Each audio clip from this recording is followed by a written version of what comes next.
You're listening to the CINIKRADIO podcast. Now, your hosts, Igri and Cynic.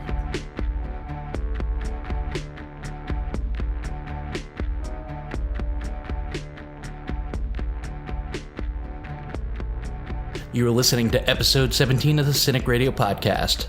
I'm your host, Cynic, and with me as always, a man that consumes more coke than a third world country, Igri. Our good friend and outspoken conservative Jules is with us, and on loan from the Jim Witz podcast, once again, Mr. Ryan George. On this week's show, we finally get to talk about some Walking Dead, and we're excited about it. We also take a look at Amazon's Sneaky Pete. We are the CINIKRADIO podcast, and we are here weekly to unleash the nonsense. I have to tell you, it's been about 2 months, but it feels like it's been about 2 years since we last saw Rick and his group make the heroic walk up the hill at Hilltop. We know the first episode is going to be called Rockin' a Road, and it comes back February 12th. We know that Rick and Jesus are going to go talk to King Ezekiel and try to get the kingdom on board to fight against Negan. Ryan, what do you think Rick's opinion of King Ezekiel is going to be? Is it going to be more like Morgan's, or is it going to be more like Carol's? I would think it'd be more like Carol's. At this stage, he's just dealt with so much stuff, and he's suffering that's from such PTSD at this stage. Like, I don't know that he could. I don't know how I can take him seriously, especially if Ezekiel puts up that front. But at the same time, he needs them, so I don't think he'll be so as outwardly dismissive. I don't think his reactions.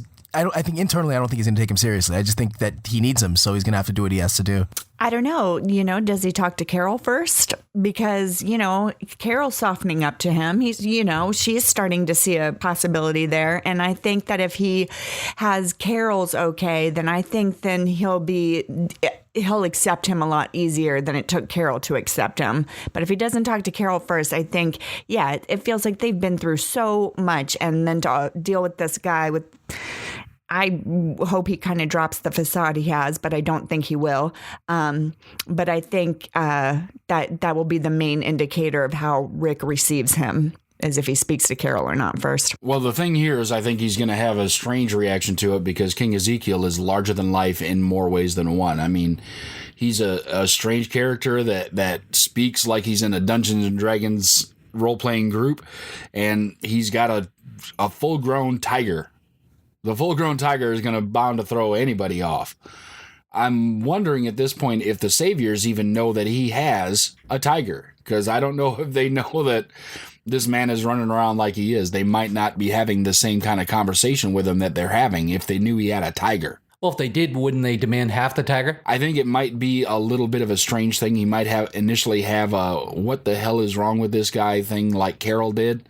They might want the tiger, but, it could go any number of directions. I think it's going to be more like Carol, like what's going on, but he's going to see the power and the coordination and everything that's going on in their community, and it's going to be a very quick turnaround for Rick. I think if the Saviors knew he had that tiger, they would kill that tiger. That tiger's very intimidating, and nobody's just going to walk up, and it's not like Negan is going to walk up and that tiger is going to treat him the way he treats King Ezekiel. He's not going to be passive with him. So I think they would get rid of that tiger real quick. Well, Julie, after speaking to King Ezekiel, we've seen that he's apprehensive to get involved in the battle. He wants to keep the tentative peace he has with the Saviors. Do you think that he jumps right on board with Rick and his requests, or do you think something tragic or inflammatory is going to have to happen first? For Ezekiel, definitely, I feel like something tragic may have to happen first, because he does seem to want to keep the peace. He seems to have found a way to deal with them in a peaceful manner, and I think for him, he's going to need to lose somebody for him to see how they are going to need to all band together. I think if he finds out very quickly that he had previously been involved with Rick and his group had been involved with Morgan and Carol, I think the turnaround will be very, very swift. I think that he's going to know that they're good people aligned in the same thing against the Saviors with them, and that even if they're saying it, that they mean it. So I think it's going to be a very quick joining of forces. I would venture to say probably happening within minutes in the same episode. One of the huge subplots to the first half of the season was the ratings to for the show itself. It went from epic highs in the beginning to really, really lows in the mid-season finale. Julie, do you think the audience returns back to The Walking Dead? I think there's been a lot of promotion saying that, in the second half is going to be very much different than the first half. And I think the problem with the first half really was to me, it was depressing to watch. It was hard to sit through. So I think that's why a lot of people maybe kind of backed off a little bit. But I think if we feel like there might be this triumphant second half and triumphant return of the group, I think the numbers will increase again.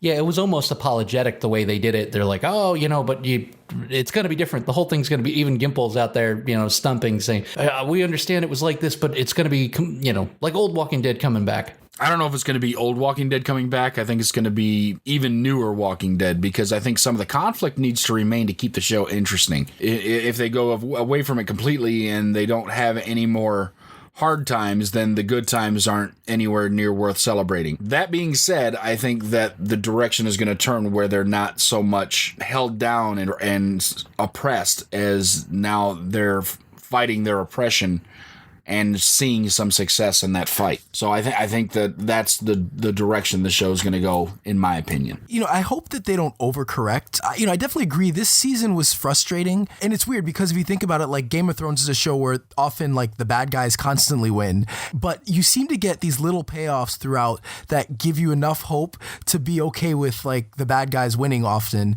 And I feel like this season it was just like they were just beaten down and beaten down and beaten down, and there weren't many of those instances of any real hope or any real, where you really were happy for anything that happened. So I hope that they don't go in the other direction and, by the end of the season, like Negan's dead or done and they go off to a new kind of adventure. So I think Negan's an amazing character. He's probably my favorite character on the show in a long time, if not my just favorite period. So I think I would hope that they can make Rick and co more formidable and make them a real threat to Negan, and maybe we can see Negan in a situation where he's actually afraid, or kind of explore other aspects of his character rather than just kind of the snarky bad guy who kills people when he wants to. So yeah, I just hope they don't overcorrect, but I would like to see Rick and company have a little bit better luck this time around. I think it's a problem of instant gratification. Nobody wants to wait in line for the roller coaster. Nobody wants to sit on the long travel up to be dropped down. There needs to be the chains of oppression in order to break them, and our heroes to triumph. And I think shows like CSI and some of the other CBS shows, Law and Order even, kind of ruin TV for people because it all gets wrapped up in a nice bow, within 59 minutes plus commercials. No one wants to wait to get to the next part. Everybody just wants dessert and they don't want to sit through dinner. I think the audience returns. I think it's going to be slow, but once the word gets out that the show is going back in the direction that most people seem to desire, I think they'll come back in droves. One of the other hot topics was the violence. Ever since the introduction of our good friend Lucille the Vampire Bat, every instance of violence in the show has been put under a microscope. Will they tone it down? Because they've kind of gone back and forth. Ig, do you think the violence gets toned down, or do you think it remains the same? Well, I think they're going to make a mistake and they're going to tone it down. And I think that this show needs the violence because what it does is it actually creates the tension and the counterpoint for when there isn't violence. If you take it and you take the violence and you tone it way back, or you don't show it and it's over off screen, the tension isn't created, and so then the payoff isn't as great.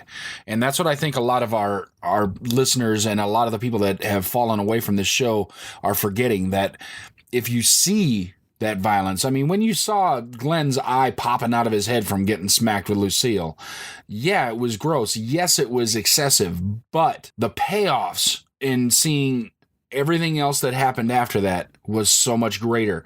The anticipation, should he wield Lucille again, is greater. You're going to take so many things away from the show if you take the violence and tone it so far back that it's Sesame Street. Yeah. I might be just very desensitized to things. I never found the violence in this show this season to be so overwhelming that there should have been an uprising about people saying it was too violent. Quite honestly, I thought the scene at Terminus when they were over, slitting the throats in that one scene, I was more taken aback by that scene than anything I've ever seen past that. So I was a little bit shocked by the outrage, to be honest with you, but I will agree with Egg. You're talking about end of the world times here with, zombies. It is a violent time. It's not, you're not sitting there, with unicorns and sunshine. So it is what it is. And I agree. If they try to tone it back, I think that's where you really will have a mass exodus of people. Yeah, I'm afraid they will overcorrect and reduce a lot of the violence. But I think you guys make great points. It's always been a violent show. And yeah, I think the reason why I think there was the outrage was more that it was personal, that people were upset that he did it to Glenn, more so than, if it was just a random character and he did that, I don't think it would have gotten the same outrage. But people needed some way to kind of channel their anger and their frustration with the show and with kind of what happened with also how they left off last season with with the tease, and we didn't know who died, and it left a bad taste in people's mouths. So I think this was a kind of convenient excuse for why to leave the show. I think they will tone it down, but it's always been a violent show, so it doesn't need to be less violent. I do think that the ultra violent parts need to have a purpose, but I think that when what happened in the first episode had a purpose. It needed to be that violent. We needed to see that, and it got a reaction. But again, I think this was people expressing outrage over other things and finding one kind of explanation to channel a lot of other frustrations through. I'm just going to follow up with Ryan here real quick. He is right when he says that we needed that violence, because that's going to show why Rick is so desperate to not fight back initially here against Negan. He saw something pretty violent, and if it was just like any other sort of scene, people might be like, well, why isn't he fighting more or whatever? We had to feel what Rick was feeling when he watched all that happen, and what made him, take all that in and have to step back and say, I'm not in charge anymore. I'm not gonna fight with these guys. So I think Ryan's 100% right with that. Well, Negan pointed out to him when they went on the RV ride, think about what happened, Rick. Think about what can happen. Something tells me that the outrage over the violence is exactly what you guys just said. It was because it was Glenn. Because I'll tell you, if it was Aaron and Spencer that got the bat, I don't think people would have blinked an eye. I think we would have just kept going. It was graphic. It probably was excessive for TV. But I think that the demographic of audience from The Walking Dead is expanding well past what the content should be viewed by. Because when I go to these conventions and I stand in these lines, I'm standing next to kids that are probably, second and third grade. And that's another whole other conversation whether they should be watching this type of content or not, especially since I think it holds like isn't it a 13 rating or something like that when they show it. And they gave warnings all throughout that episode that, this was going to be graphic and this was going to be, a bit excessive. It boils down to, I don't think it was a violence problem. I think it was a Glenn problem. And, people dealing with the emotional fallout of, a character that they've come to grow and love over 6 seasons. Yeah, so I think you made a great point when you mentioned that, the way we watch TV is different now. Instant gratification is a part of our TV watching experience. When we watch episodes, we expect them to be resolved within the episode. And even with with Netflix, the growth of Netflix and Amazon, we can get shows that over the course of 12 episodes, maybe there's a long story arc that doesn't get resolved for 12 episodes, but we could sit there and watch it in 1 or 2 days. So one of the issues that people have with The Walking Dead is how slow it can be at times. And I think what they're seeing as slow, I might see, or you might see, or a big fan might see, is really good content and we're learning about the characters, but they want things to be resolved. So I think another problem that people had and why we saw the ratings decline is that, we would get a whole episode focused on just one area. So we might not, what happened to Rick, that didn't get resolved for 2 or 3 weeks. We didn't see the fallout. And while for us, and bigger fans of the show, you can accept it. For a lot of other people, it's like, well, wait, I don't want to watch this. I want to get some resolution. I need it now. And so I think that also can contribute, or did contribute, to some of the ratings decline. Lenny James stated Rick's group will face a major betrayal in this half of the season. IG, who do you think's going to betray him? I'm pretty sure it's got to be somebody from their community, and I don't think it's going to be one of the core group, but it could be one of the people that came in later. It could be Rosita, but it could be Father Gabriel, who sees an opportunity to try and save some people because he's still so involved with his duties as a priest. It could be Jesus, which, geez, I hope not. I don't know, honestly. I think that my guess is going to be that Dwight is going to do some things. Our favorite, not Daryl, is going to do some things to enamor himself with the group. And then he's going to betray them. When I think about somebody betraying, obviously the first person I can point out would be Gregory. I could see them building trust with him and then him flipping a switch on them. I guess that's who I most would lean to. Like he's finally on board. He wants to, integrate with the group. He's, and then he was like, because he's such a coward anyway. So that's who I kind of foresee doing it. Honestly, when you ask the question, I really couldn't point to anybody. I think you both make good points, but I don't know. I really can't think of anyone that they trust that is going to betray them in any major way. This one, I'm actually when I heard that, I was really interested because I thought it'd be the other way around. Like somebody's going to betray Negan, but that someone will betray the group. It intrigues me, and I can't really give you an answer. Well, the last time we saw our anchorman Eugene, he was being led away by a rot. If I had a guess, it's going to be Eugene. He's alone. He's nowhere near as strong as Daryl. If I had one guess, it would probably be him. Andrew Lincoln recently stated in an interview as he was reading the last script, he was actually punching in the air. What do you think happens that caused him to feel that way? I would venture to bet more likely that he gets a big upper hand on Negan. Something like major upper hand on Negan. Yeah, I'm gonna agree with you. I think it's like maybe it's the death of Simon. Like maybe he gets his, guy that's really important to Negan. Because I don't think they're gonna knock out Negan, obviously. Well, I would hope not. That, I really hope not. But I definitely think it's gonna be somebody that is going to really hurt Negan. And it's either gonna be Simon or maybe he breaks Lucille. Yeah, I agree. I don't think they can kill Negan off, so he can't be eliminated altogether. He's just too good of a character, too important to the show, and I think they need him for at least another season or so. So, but he obviously it's some kind of a major victory. So whether they severely disable or completely defeat them, I think it's a major victory. I mean, the way it sounds, there must be something that we're not seeing, or some trick he pulls, or there's a point where he's down again and he's able to rise back up. I'm expecting something really good and kind of something that will make us want to pump our fists when we see it as well. So I'm excited about that. It's quite possible. I mean, he made. Negan made a point to say to Rick, how important it was to have a right-hand man, and was that one of these guys? Maybe Simon goes out, kind of in a blaze of glory, and he kind of gets to return the favor. Norman Reedus recently said in an interview that we're going to see a completely different side of Daryl going forward. What do you think his stay on Easy Street did to him? Well, what I think it did is it made him second guess who he is. Because although Daryl is strong and Daryl has shown strength the entire run of the series so far, I think it's made him question some things going on. And I think that there may be some things that have gotten to him that we're not necessarily aware of. So I think some of the programming that they were doing to him there on Easy Street may have stuck.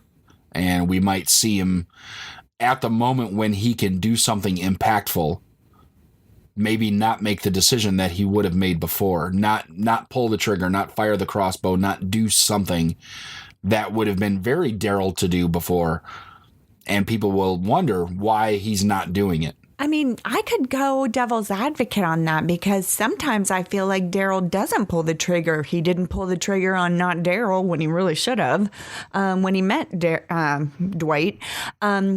And so maybe he is going to be harder. Maybe he's going to be, because I feel like Daryl is rough, but I feel like he has this big soft heart underneath. And I feel like you see it. And I feel like he's been through hell being with the Saviors, but you make some good points. I'm kind of thinking he's going to be rougher and less of a heart, even more so.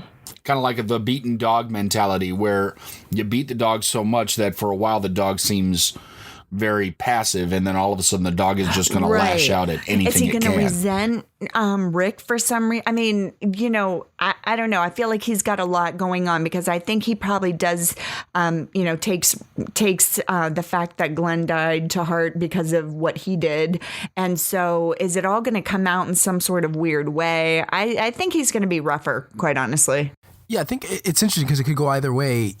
As a character, he's always kind of been quiet, but rough, tough exterior, but with a good heart. But he makes the right decisions, but he's not talkative. He doesn't wear his emotions on his sleeves, and so you could look at it as he's gonna, that good heart has gone away, and he's just gonna be kind of almost like heartless, cold, murder people when he has to, not save somebody who, in a situation where you could kill someone or not, he'll kill them. So we could see him just become completely cold and robotic. Or on the other end, maybe he becomes more open. Maybe he starts to show his emotions more. Maybe he talks more. Maybe he expresses himself. So, that could be a side of him that we haven't seen. Maybe he and Carol finally get together. Like, who knows, like what we see. Or he comes out, as has been another rumor about him. So who knows what we'll see with him. But it is interesting that we will see some side, and I hope that they stick to that, and that we do see a side of him that we haven't seen, because I love him as a character, but he hasn't maybe developed as much as some of the other characters over the course of the show, and if anything, this him being held hostage for that long should have some effect on him, and something that we can see. Number one, it's hard for him to wear his emotions on his sleeve when he wears a vest most of the time.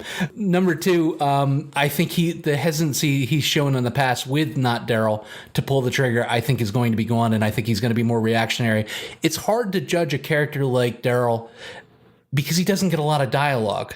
He's always got the cool action sequence. He's always doing something that's really neat, but we don't really know Daryl. If you break it down to, the basics, we don't really know him because he doesn't really talk a lot. He kind of keeps to himself. That he's loyal, and about his past with Merle and the things that he's gone through. Maybe he will talk a little bit more, or maybe he'll talk a lot less, but it'll be interesting to see which way they go with the character going forward. IG, will the all-out war Negan storyline conclude in the next 6 or 7 episodes? No. I think there may be some big battles. I think there may be victories on either side, but the resolution will not come this season. I think it will push. I think there may be some very big things to rejoice about. There may be some unexpected turns, but this is not going to finish this season. I don't see how it could, for a number of reasons, but I hope it doesn't. Like, I hope they don't resolve it. I think, again, Negan's a good character. I think sometimes he's overused in spots, but I think that he's a threat. He's a great character, a great villain, a great foil for Rick, and a great person to play off of. And I hope that we see that Rick finally gets some victories and maybe takes the upper hand, but I don't think that'll be the end of this storyline. Yeah, I think it's going to be give and take as far as the victories go on both sides, like you guys said. Definitely, maybe Rick's group has a few big victories, and then Negan's group has some, but I think we're going to end the season with Rick having a bigger victory over Negan. But certainly I don't think this is going to be one where it ends like, with the governor on that one season. I forget which season it was, because that was a terrible ending. And I think this Negan would have to stay. I think he needs to stay. It's important that remains. Well, you can't have all-out war without casualties. Give me your most likely, your Deadpool on which major character isn't going to walk away from this season. I call Sasha. I'm calling her because I've read casting rumors that she's on with the Star Trek. And so that's an easy, safe bet I'm going to go with, but I'm going to go with her. I'm going to go with Carol. A major character I agree with Sasha, by the way. I definitely think she should. And also Dr. Dre, I forget his name now, but he also has his own show coming up. So I think he's gone too. But I think Carol, because I think they got to get rid of a major character. I don't know that they know what they want to do with Carol anymore. Like, I feel like she's kind of taken a back seat. But she's a major enough character that if they do kill her, it'll have an impact. So yeah, I'll go with Carol along with Sasha and Dr. Dre. Well, I'm going to roll the trifecta. All right, here we go. I'm going to go Gregory doesn't make it, Carol doesn't make it, and Carl. Carl is going. Well, there was rumors about Chandler Riggs leaving the show and going to college, so anything's possible. I think most likely Sasha is the safe choice. I think Carol might be a choice as well, even though Kirkman has come out and said she's the one character that he just doesn't ever have the heart to kill. He has a fondness for Melissa McBride. I think her storyline is kind of arced. I think maybe she finds love with Ezekiel, and maybe it ends tragically for her.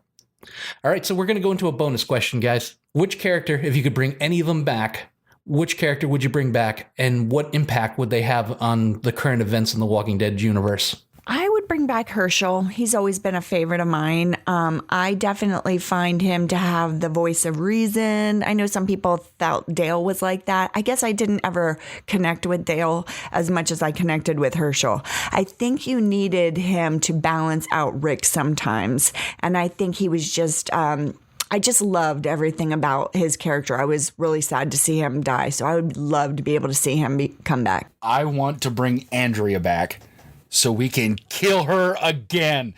I want to watch Andrea go down one more time. So you do mean in death, fuck right? you, Laurie Holden. Oh, I mean in death. Fuck you, Laurie Holden. You can come back so we can watch you die one more time. I didn't even like her character before everything she did to Cynic. That just sells it. So her character was awful before. And watching her come back after everything I know about her now as a person and everything else, watching her come back to get killed one more time would be so gratifying. I still have those snakes on retainer in case she does come back. They will bite her. I've paid for it already. My pick would probably be Shane. I think Shane would have a huge impact as far as the way things went when they were all kneeling on the ground. I don't think Shane would have kneeled for anybody. He probably would have took the place of Abraham or Glenn. And it would have been interesting to see how him and Negan would have stood toe to toe. I think there are characters that would have had better impact, but I like Tyrese. So as a character, I really liked him. And I don't know how much of an impact, he wasn't a major player, but he was just a great part of the team and someone who was, a good person, and he was strong, he was strong. He was able to, get things done when he needed to. So he's someone I would like to bring back, but again, he wouldn't probably be as impactful as Herschel. So yeah, I'm going to go with him. All right, so coming up February 12th, we'll be back next week with a full recap of that episode. We're looking forward to talking to you. Walking Dead's coming back strong. Check it out.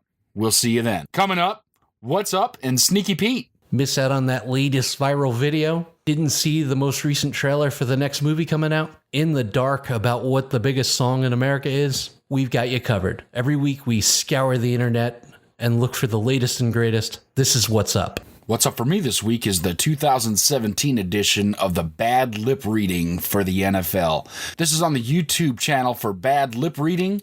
This annual installment of the hilarity that goes on behind these guys shows the possible humorous side behind the ultra-serious NFL. These guys take themselves and their jobs way too seriously. They're playing a child's game. Bad Lip Reading takes a good time and makes it even better. Go check it out. Bad Lip Reading, NFL 2017 edition on YouTube. That's what's up. What's up for me this week is M. Night Shyamalan's Split.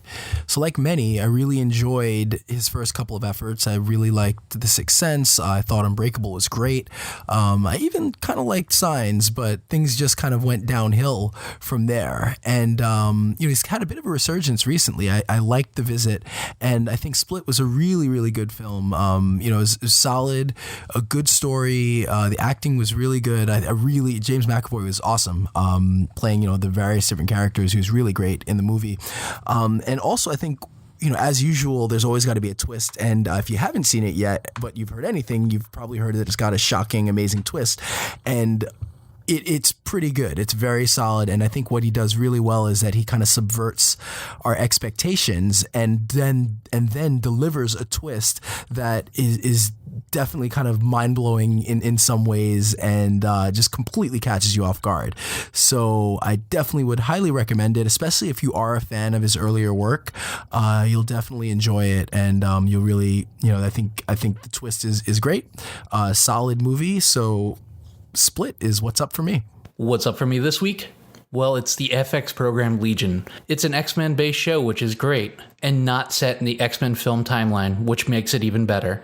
We all know DC is giving Marvel a run for its money when it comes to network programming, outside of Netflix, of course. But Legion, I think, is here to change all that. Check it out when it premieres February 8th. Legion on FX. That's what's up. Hey guys, my what's up this week is for the Sundance Channel documentary, The Staircase.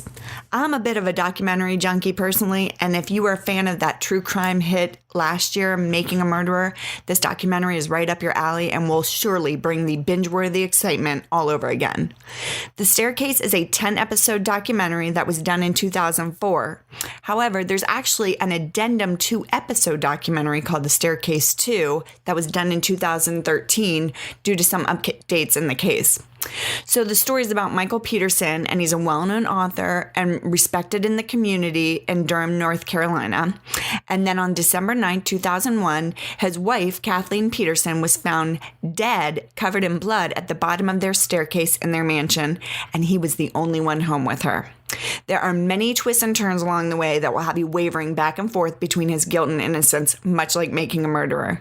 I found Michael Peterson to be a sympathetic character personally, and I definitely became very invested in this documentary immediately. There are still updates taking place in this case and is sure to receive more publicity in the months to come. It's an excellent watch, and you can download Sundance Channel for free for a 7-day trial to binge it immediately. So that's what's up. Well, you take a little Giovanni Ribisi, you take a little Bryan Cranston, you mix them together, and what do you have? You have Amazon's Sneaky Pete. And the synopsis of the show: con man, or confidence man as he likes to refer to himself, named Marius, is on the run from a vicious gangster named Vince. He takes cover by assuming the identity of his prison cellmate Pete. Reuniting with Pete's estranged family of over 20 years, the con itself threatens to drag him into a world just as dangerous as the one he's trying to escape. Ig, have you ever watched a show that was exclusive to Amazon before? Yeah, I had. I had watched Mozart in the Jungle and a couple other ones. They do some pilot seasons where they'll run one episode. So I watched The Tick. They did a thing on The Division from Tom Clancy. So yes, I have watched a few things on Amazon. They have a pretty good production quality. They're right up there with Netflix. They do a pretty good job. Yeah, this was my very first Amazon original TV show. I was pretty impressed with it. I agree. They have a very good quality TV show. And I do believe that this pilot came out a while ago, and then they just released these episodes, a couple weeks ago. So I was excited to catch on to it. This would be the second Amazon show that I've watched. The first one being Man in the High Castle, which I highly recommend if anyone hasn't seen it. It's in its second season. But yeah, I definitely agree. The production quality, the level of the acting, the writing for both these shows is excellent, and definitely right up there with Netflix. Yeah, I agree with you. The only other Amazon exclusive show that I've watched was this past year. They put on a show called Goliath with Billy Bob Thornton and William Hurt, and I absolutely loved the show. And I thought this one kind of kept right up with it as far as the content, as far as the way it was shot and the way it was written. They really seem to be stepping up their game. The fact that Giovanni Ribisi was in the lead, he's kind of a complex actor and willing to take chances with the roles that he picks.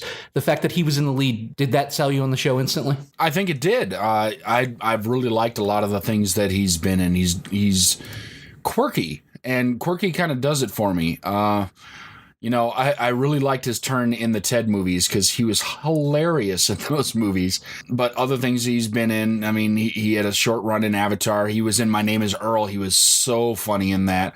But this isn't really a funny thing, but you still get senses of humor from things that he's done. But the other selling point for me on this was Bryan Cranston. And at this point, anything Bryan Cranston does, I will watch, just because Bryan Cranston's in it. Yeah, Giovanni Ribisi to me will always be Corey Kupkus from My Two Dads. I don't know if you guys ever saw that show in the 80s, but he was a young kid then. But I really liked him in Gone in 60 Seconds. And I wasn't sure what I was going to be thinking about him as a lead in this show, to be honest with you, from jump. But as I watched the show, I really did like him in this. As an actor, I know he's somebody who's been around. I know the name, and I've seen him obviously in a number of different shows and movies, but that wasn't a selling point necessarily for me. Not good or bad. I liked the idea behind the show.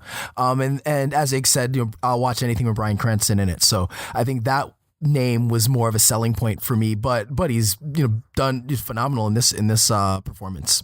I agree there too. I mean, I first became aware of him because of Saving Private Ryan. But then over his career, he's played such a diverse set of characters. I mean, Ig was right. He was kind of hilarious on My Name is Earl. And then he was great as the Tedophile in Ted. I mean, the guy has chops. He can definitely act, even though I think he's sort of limited with his facial expressions. He kind of has that deadpan face all the time, and he very rarely changes it. We open the episode with Pete talking about his magical summers of his youth at his grandparents' house, including the green and the tire swing that always broke and Grandpa fixed. Julie, have you ever been stuck with someone who's just obsessively talking about their past, and how did you deal with it? I don't know. That would probably be me, the one that's obsessively talking. I'm just kidding. I don't think I've ever been, in confined spaces, jail type of situation where I'm stuck listening to it day in and day out. So I feel kind of fortunate for that. But I would say after a while that would start to wear on you. So I tend to be, as much as I do like to talk, I'm also a good listener. So I tend to be the person that people vent to. So I've definitely experienced that quite a bit. I'm too nice to just shoo someone away. So if there's somebody that I know is kind of like that, I just try to avoid them.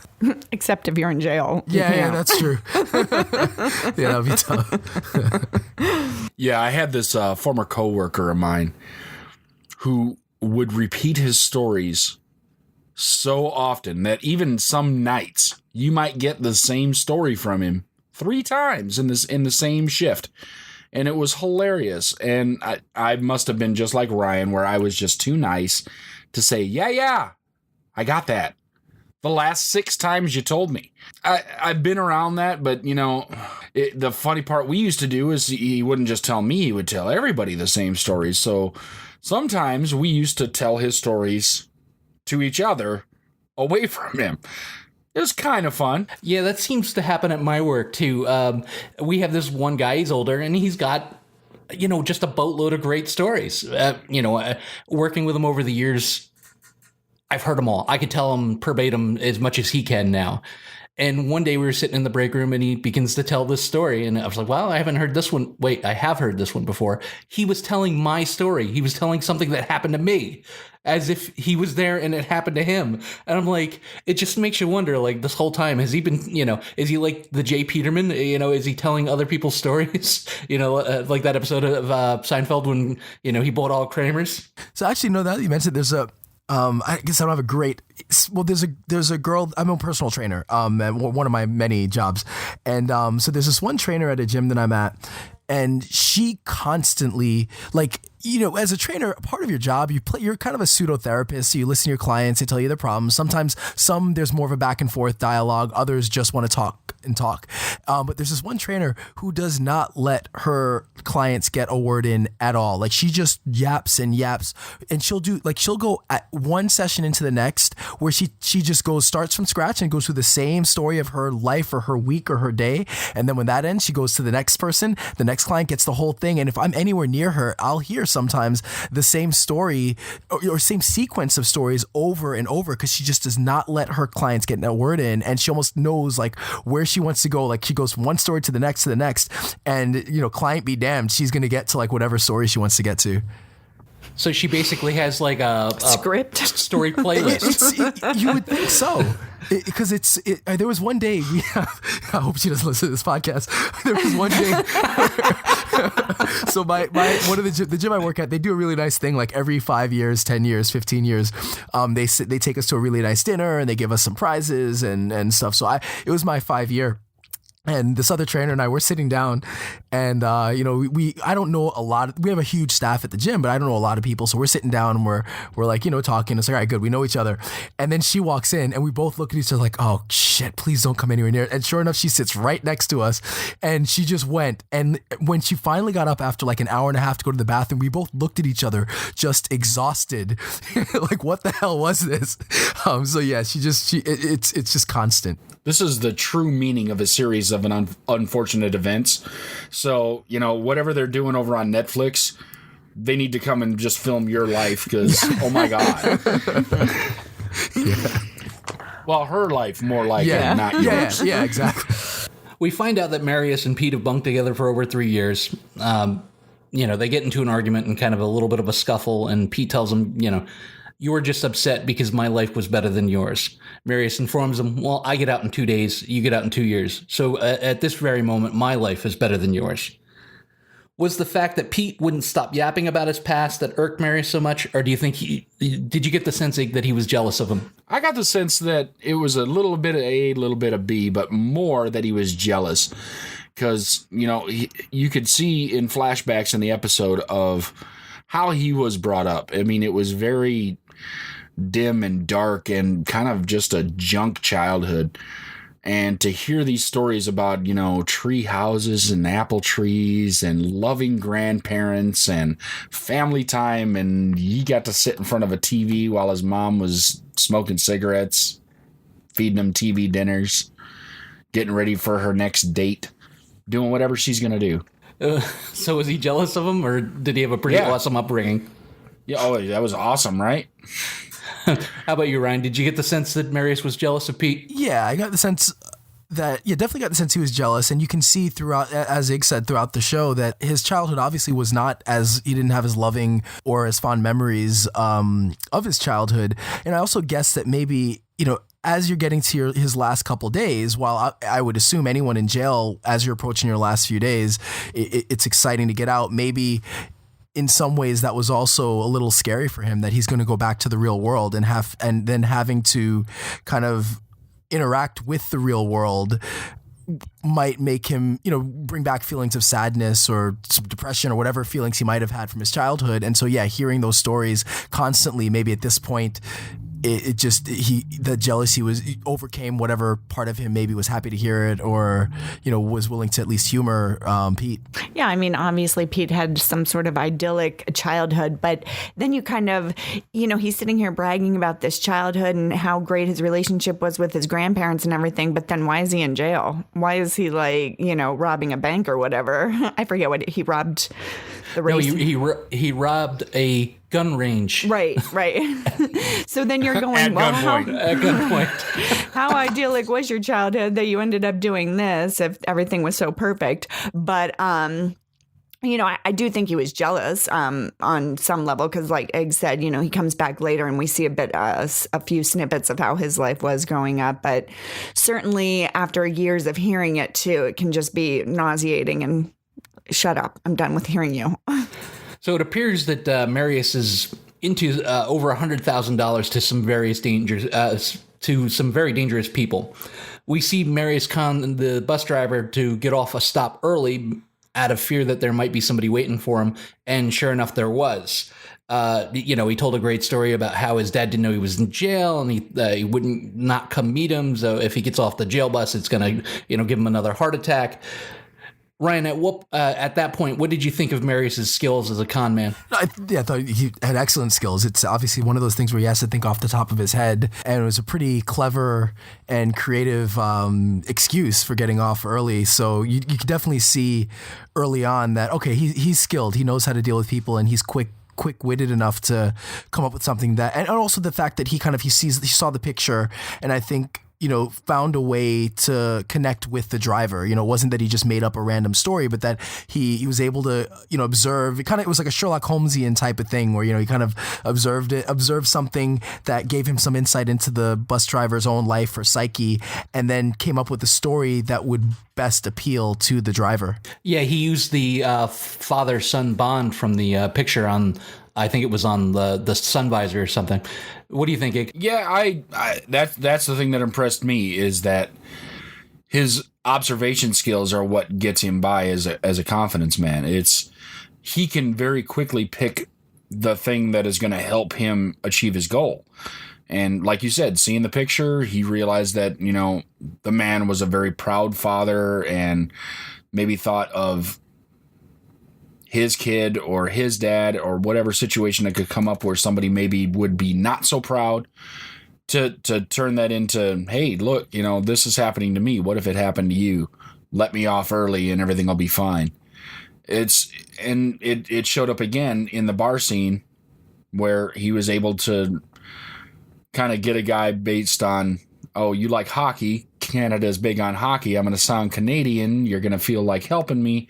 It's just another thing. He's very observant, and more so than the standard person. I know a lot of us think we're observant, but when you see somebody pull that kind of thing off, we got nothing. I agree. So he gets to the farm, and right away he gets thrown into the fire. He starts the con. I'm Pete. He almost messes up with the lemonade. They throw him right into the fire. Pete's whole family convenes for Sunday dinner. Ryan, do you think you'd be able to pull that con off, knowing that the whole family is coming to dinner and you're going to have to sit in the middle of them and just kind of play it off? No, I'd be mortified. I'd be terrified of that. Yeah.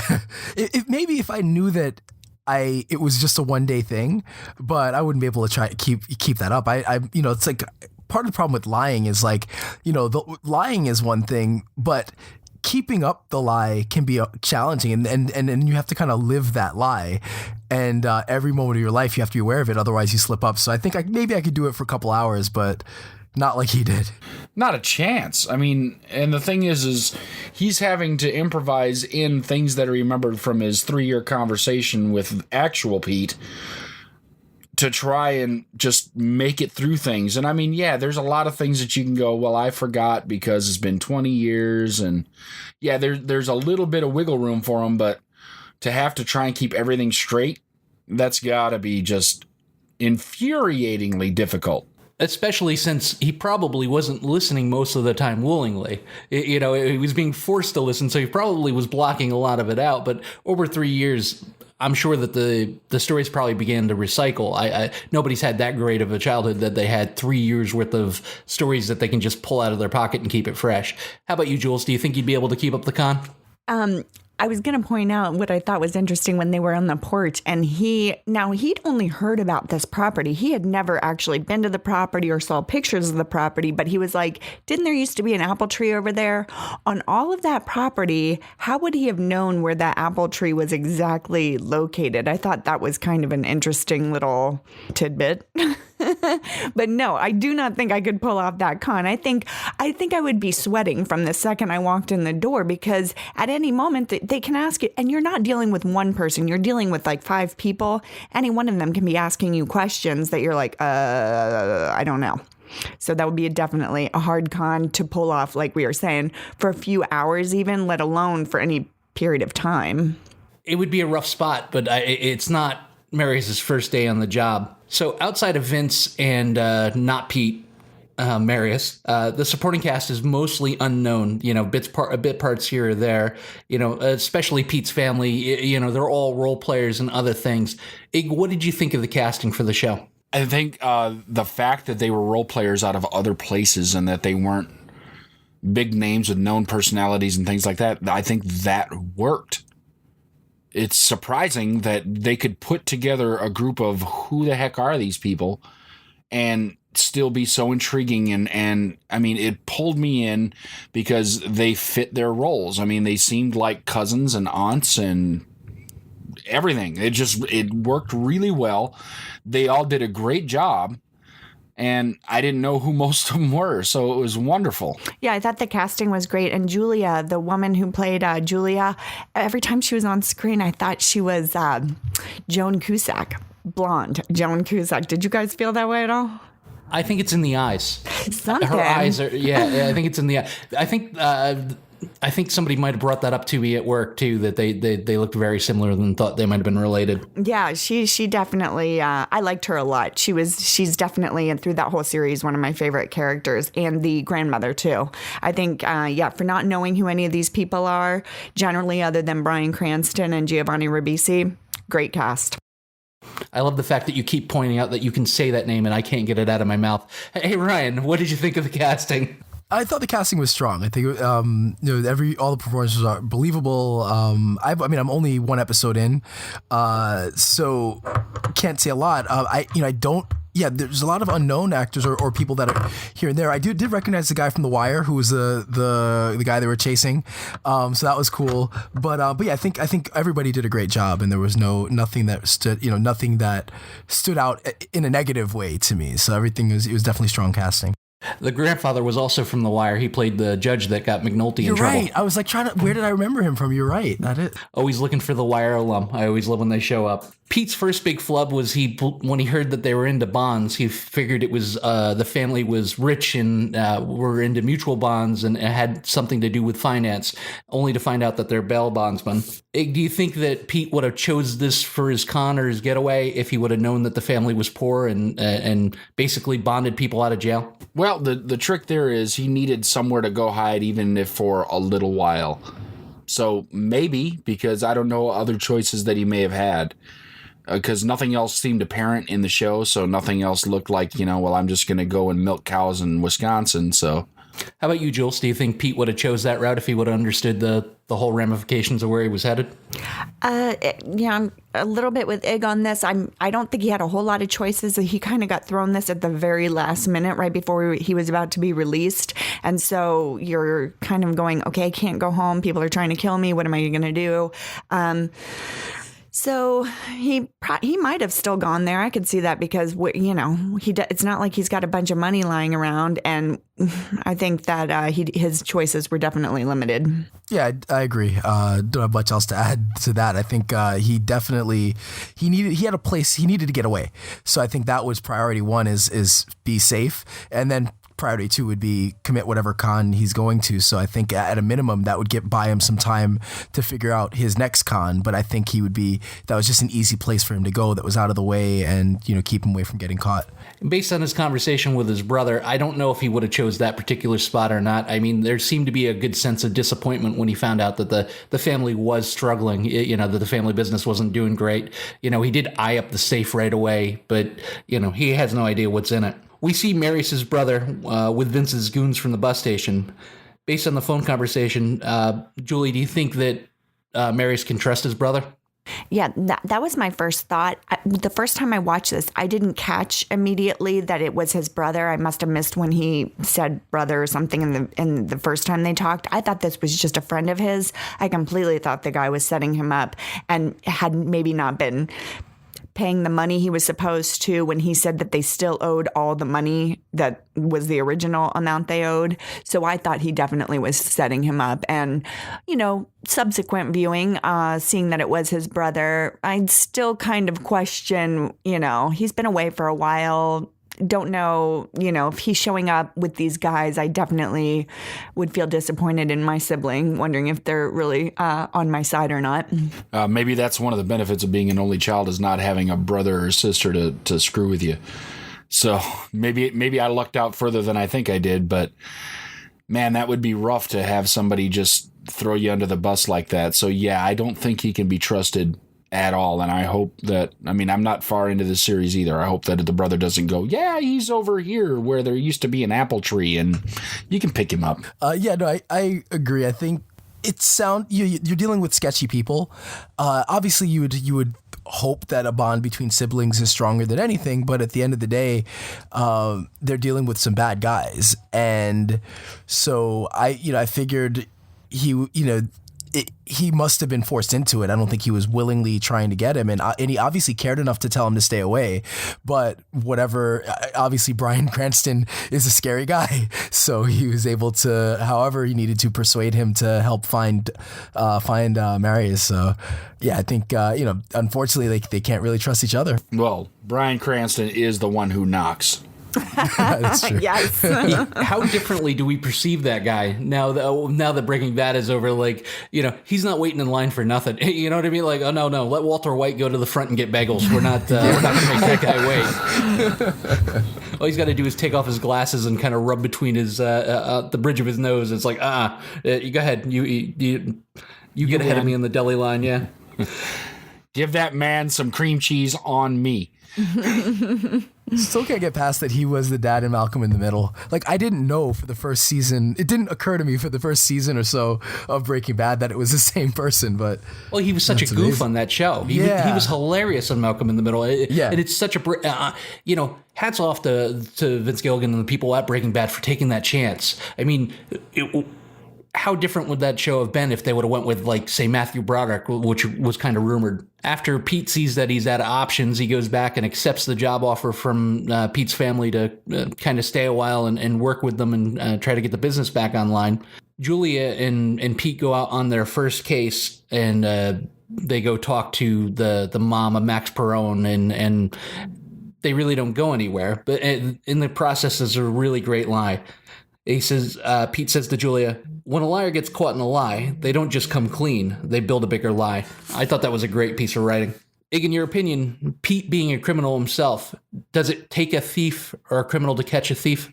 Well, it shows how good he is at doing it right in this episode, because he knows where the steps are happening, what direction he's going. He knows how to find him. He's like, yeah, he's not coming here, but he might go there. And here I've got his laptop. Let's look here. We'll find him. Not a problem.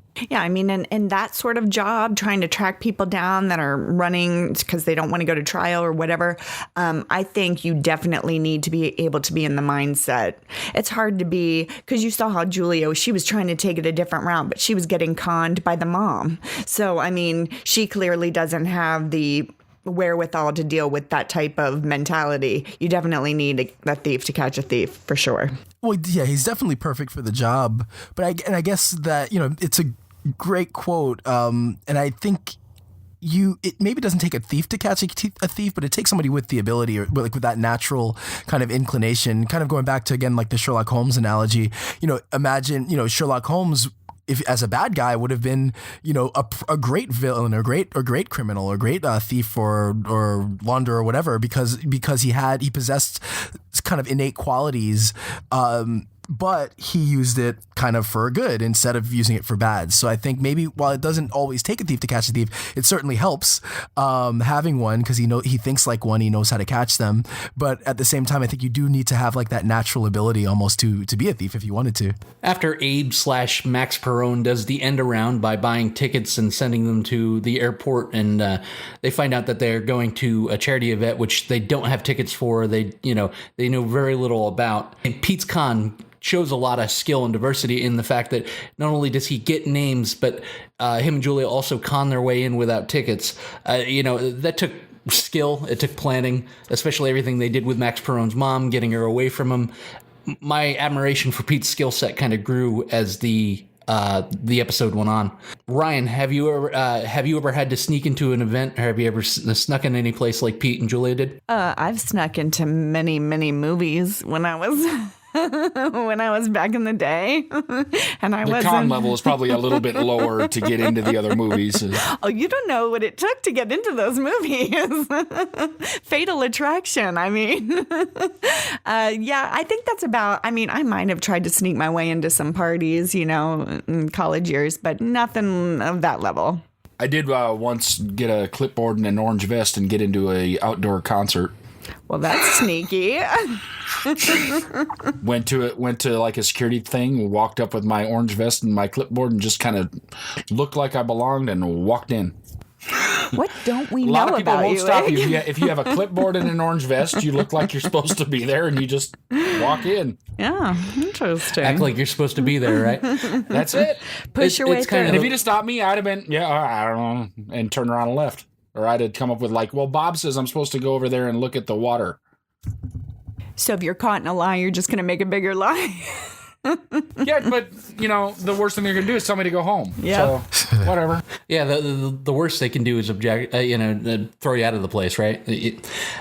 Kind of the same for me. A bunch of movies, a few parties, but nothing serious. I've never crashed a wedding or anything like that. When Max walks Julia down and takes her gun, Ig, did you get the impression that he's absolutely as dangerous as Mary says? I think he might even be more dangerous. And that's the thing is when you're dealing with people that are in that lifestyle. Now, I know we all just admitted to breaking the law, sneaking into movies, going to concerts and whatever, but none of us are going to hurt anybody to make any of that happen. If we get caught, we just go, ha ha, and off we go. These people, if they get caught, are willing to kill people to keep themselves free, just so that they can go and continue hurting and stealing and doing other things. So I think he's at least as dangerous as Marius thinks, if not more so. Yeah, I agree. I think we're kind of clued in that Marius, well, we know now he's been in jail. We don't know all the details, but we know he's a con man. I think we are pretty clued in that people want to kill him. So I think we know he's kind of surrounds himself by or knows some pretty bad people. And I didn't think for 1 second that guy wasn't serious. So I was skeptical. I wasn't sure because obviously he didn't want to be seen. And I know that at this stage he's desperate not to be found out. So there was a part of me that I thought he was lying. Like partially I thought, no, maybe he's making it up, especially like the guy ran. So why is he running away? Why is he scared of someone running after him? Like why not confront, there were no cops. It's so I don't know. For me, it was like, if he's that dangerous, why would he just, sprint away?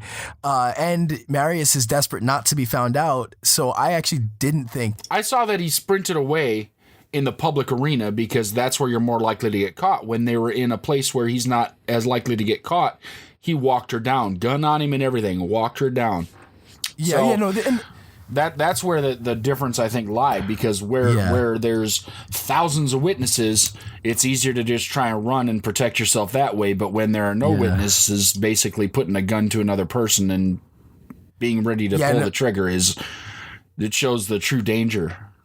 Yeah, and I was definitely wrong on that. And I think, the other thing I think I was thinking is, well, he's a degenerate. He's just a gambler. Like maybe someone who ruined, I started making up I made up a whole backstory for him that like he'd ruined his life. He's a big gambler. So I just thought like he was just this desperate, dude that just wanted to just get away. So I didn't think of him as dangerous. Now then when I saw that was a guy from The Wire, I was like, okay, he's kind of tough in The Wire. Maybe he's not, maybe he is somewhat, forced to be reckoned with. And then obviously, that he did have a gun of his own and he walked her down. Then, I was like, okay, he's more dangerous than I gave him credit for. Plus, he was saying something like, I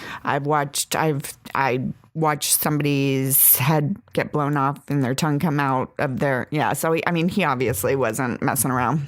So there's a funny exchange when it appears Pete has bailed on Julia and left her with Max and his mother. She says, he's not coming back. He's a coward. And Mac's like, well, he's a smart man. Right after that, he pushes, it looks like a tray over and knocks Max down and disarms him and gets a hold of his gun, kind of gets the upper hand. In that situation, was Pete lucky or heroic there, Ig? Lucky. Pure luck. Because that could have gone any number of ways, and the least likely way for it to go is for that gun to just freely fall out. So that's pure luck. Go buy a lottery ticket, put all your bet on the next horse race, something, because you're not going to get that lucky every time. I think he was lucky. I agree. But I also think he was heroic because he really doesn't know Julia. He's trying to save his own butt here, too. He could have completely just taken off and been a coward and, not really cared. He's not really that invested into her to really worry about saving her life. But so I think there was heroism there. I think a bit of both. There's a part that he's definitely heroic for staying in that situation. There are guns involved. There's somebody who can ID him, or at least we thought. So I definitely think there was a bit of him that was being heroic, or at least fighting what would be his natural inclination to save himself. So there was some heroism, but there was definitely luck too. The luck, knocking it over, getting the gun out. But I'd say between the two, you definitely some luck, some heroism as well. We get a small glance at Bryan Cranston as Vince, which I was overly excited about. Phone call between Vince and Marius, basically saying you got a week, $100,000, or I'm going to start cutting fingers off your brother. What did you think of that impact, Ig? It was pretty strong, and that's the thing is, brother sold him out. Now he's going to see if he's willing to sell his brother out or to come to his brother's rescue after so. I don't think for a moment that Vince is trying to tell a tale when he's saying he's going to cut a finger off every week. I think he actually means it. So let's see if Marius can make something happen, because, Vince does not seem like the guy to be messed with. Again, Bryan Cranston, very strong actor and kind of good in a little bit of a criminal role, even when he's not a true criminal, like in Breaking Bad. Very good in a criminal role. So I think this is not a place to be messed with. Was he really not a true criminal in Breaking Bad? He was definitely conflicted at most of the run. He seemed like he was conflicted. He was torn between these two roles. He was breaking the law. Yes, he was a criminal, but his original intent to make everything happen, although he knew was illegal, wasn't. Yeah, he didn't come out the gate a criminal. It wasn't like Jesse, who was a criminal. Right. It was Walter White, who was a teacher and a smart person and a guy that could have gone many other directions had he made a few different choices earlier in his life. I mean, that's a great scene in, I believe it's the final episode, where he actually breaks down and he tells Skylar, I did it because I liked it. I did it for me. That was, such an awakening of the character. Like, this whole time he's like, oh, I'm just doing this for my family. I just want to get right before I go. And then, his last conversation he ever has with her, he just comes clean and he says, I did it because I liked it. Well, yeah, because he's definitely justifying it the whole time. Like, oh, of course, we're not talking Breaking Bad. So, that's a whole nother show, right? We can always talk Breaking Bad. Yeah, for real. I definitely feel that Vince is a scary character because, again, we know that he's sent people out looking for Marius. His brother is telling them that he wants to kill him.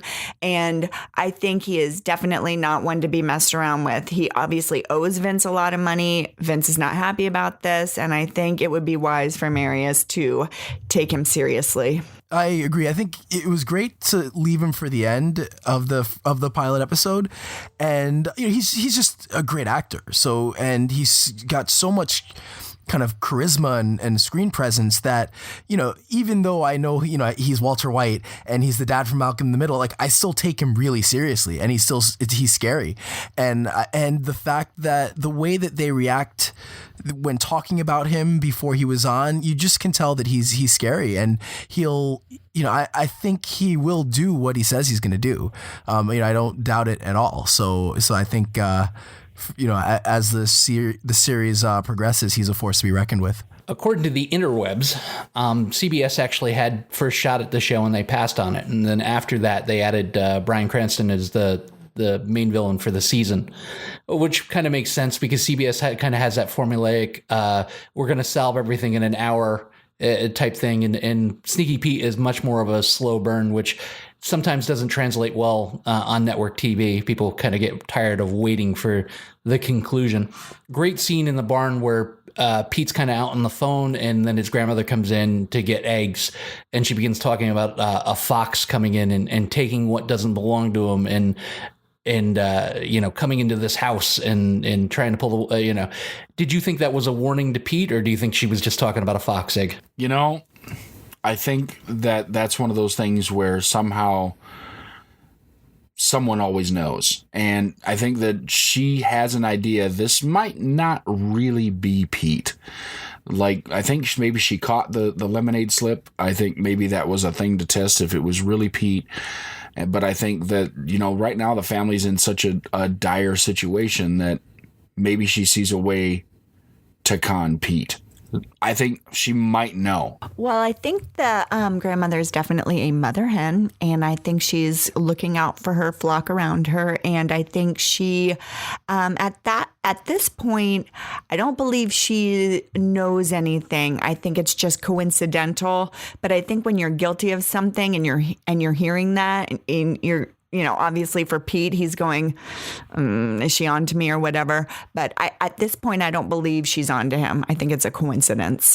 Yeah, I guess that's the great mystery, is whether or not that. It was interesting because the lines, I mean, obviously it struck me, and she plays it well. Like, just the actress plays it really well because her kind of her body language doesn't say anything. She doesn't give him like a weird look, but the words were really kind of pointed. So, and then if you kind of, in hindsight, you look at like the lemonade and some of how he reacted when the family was there, some of that could be giveaways. Like, he wasn't prepared for this at all. So, or at least not with, a day's notice, or so he's kind of flying by the seat of his pants as well. So it's easy for him to slip. And, someone who's, for a living, they've got to catch liars. So I definitely think that it was, maybe she doesn't know for sure, but it's kind of a little bit of a threat or a little bit of a warning, and I guess we'll see where it goes from there. Ig, if any of the family members are going to blow Pete's cover, do you think it's going to be the grandmother, or who do you think it would be? It's either going to be the grandmother or it's going to be Julia. And the thing is because those are the people that are either aware of enough things going on or that are closer to him, because Julia's the ones he's spending all the time with. And the grandmother, sometimes grandmas just know things.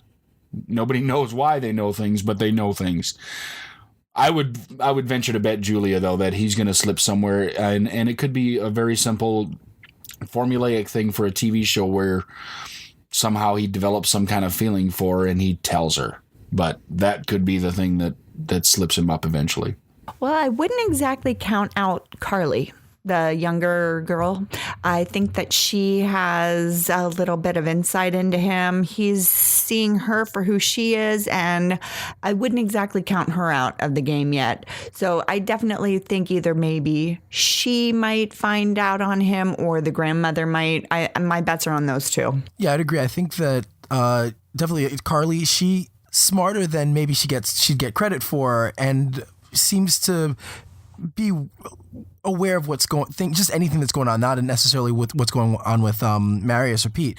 But I think she's one that could figure it out. But I also think that Julia, that she, they already had a couple of tense moments between them. They're obviously like making it out to be partners. So I think that there might be a situation, where where they kiss, and then he, and she freaks out, and then he's got to calm her down by telling her, who he is or whatever. But I could also see the grandmother as well, or I could see the brother that's the cop. So there's a number of people that could figure him out. And I'm sure as the show goes that will happen eventually.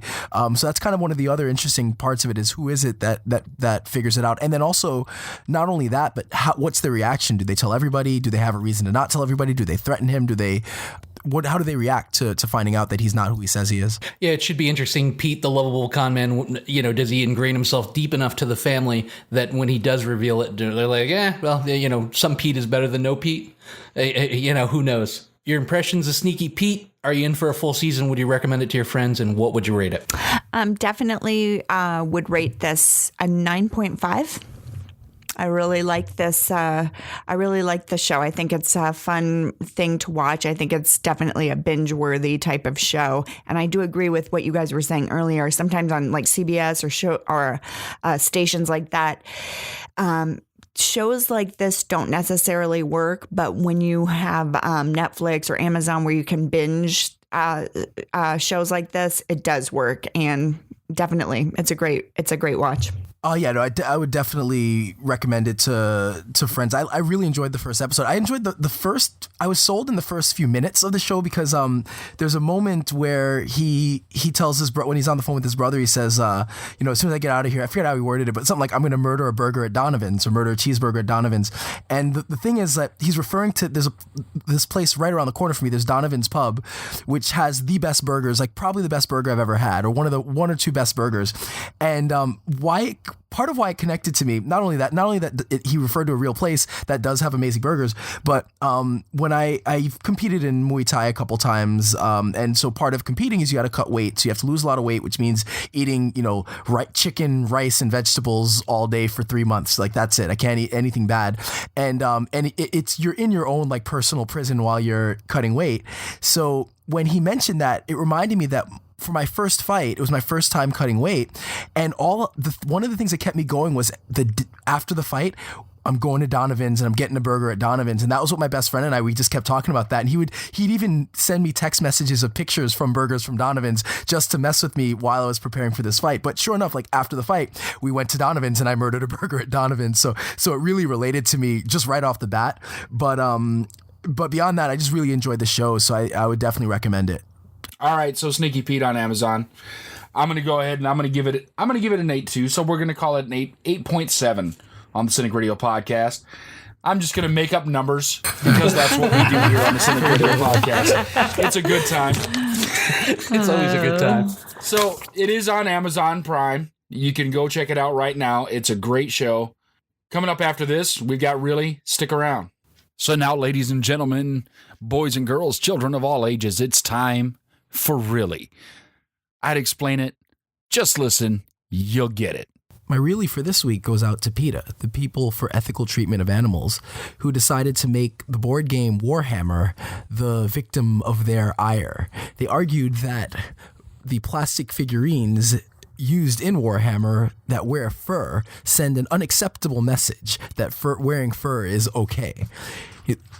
This kind of logic is the same kind of logic that people make that video games somehow will cause gun violence or cause people to steal cars and go on violent rampages. It just doesn't make sense.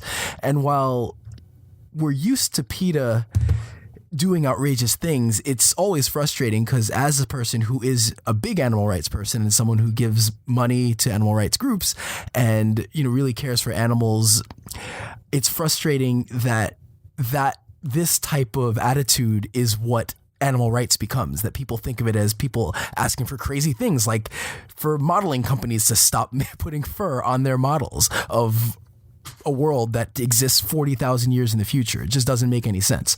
So anyway, to PETA, really? My really this week goes out to White House Press Secretary Sean Spicer, who maybe not once, but 3 times, and that's right, I said 3 times, possibly tweeted out his password on Twitter from the official White House account.